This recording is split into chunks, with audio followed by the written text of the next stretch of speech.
Oh guys, ito yung gusto namin ipabuild na bahay. Ano siya?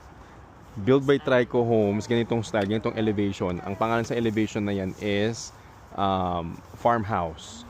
So Rhea Model Farmhouse. Ganito din yung kulay na gusto namin.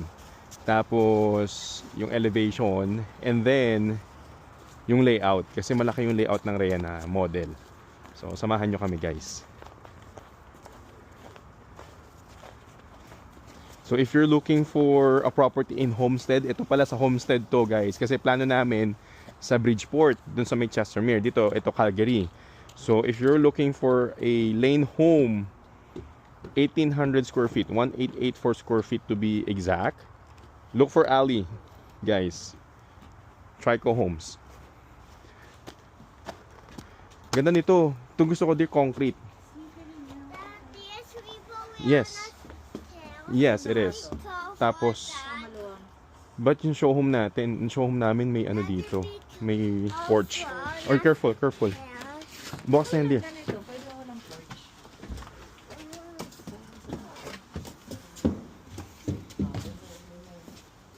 So, kinonvert ng ano, full bedroom sa main floor.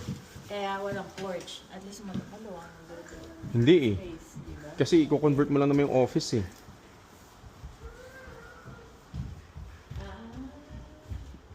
So, pag kinonvert siya to a bedroom, magiging carpet siya.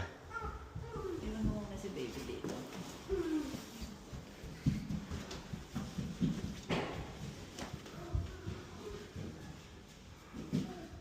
Nice.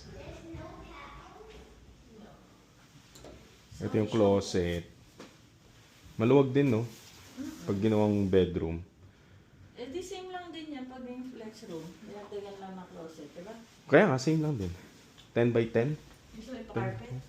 Carpet talaga yung pag kinonvert ng bedroom. Yun yung option. Hindi, flex room. So ganyan siya pagpasok. Maluwang pa dito. Tapos full bath. Kasi yung ano niya nandito sa ano. Full bath na siya kasi may bedroom ka dito. So, kinonvert nila ng ano, Maluwang din full naman, bath. di ba? Yung bedroom. Entrance. Oh, maluwang. Kasi pwede kang mag-rock dito, ikaw rock. Pag-ari dito nga eh. Yan, so yung mga ilaw ito, standard yan. Ito, upgrade. I'm not sure with Homestead, pero sa Bridgeport kasi, ito upgrade tong bintana na to. Transom window. Siya, no? Kailangan mo yan. Kasi pag wala yan, ang dilim dito. Siyempre, mga bintana. Sa flex room. Tingnan mo to, yung sa ano? Parang ang liit ah. Oo, sige.